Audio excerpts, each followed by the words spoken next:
మట్టి తీసుకుంటాం, ఇదే క్వాంటిటీ కంపోస్ట్ తీసుకుంటాం, అదే క్వాంటిటీ కోకోపీట్. కంపోస్ట్లోనే దాదాపుగా మనకి మొక్కలకు కావాల్సిన ఎన్పికే అంటాం, ముఖ్యంగా అవసరమయ్యే న్యూట్రియంట్స్ నైట్రోజన్, పొటాషియం, ఫాస్ఫరస్. ఆ ఎన్పికే అనేవి కంపోస్ట్లో ఉంటవి. ఎన్పికే మాత్రమే కాకుండా ఇంకా మిగతా రకరకాల మైక్రో న్యూట్రియంట్స్ మొక్కకి అవసరం ఉంటుందన్నమాట.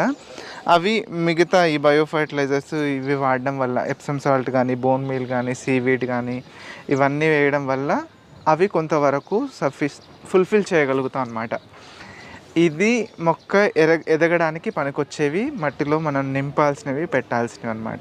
మొక్కలు ఎదుగుతున్నప్పుడే మొక్కలతో పాటు వివిధ రకాల మొక్కల్ని ఇన్ఫెక్ట్ చేసే పురుగులు కానీ, మొక్కల్ని ఎఫెక్ట్ చేసే వైరస్లు, ఫంగస్లు రకరకాలుగా మొక్కని అటాక్ చేయడానికి వస్తూ ఉంటాయన్నమాట. అవి రాకుండా, పురుగులు ఏవి పట్టకుండా ఉండడం కోసం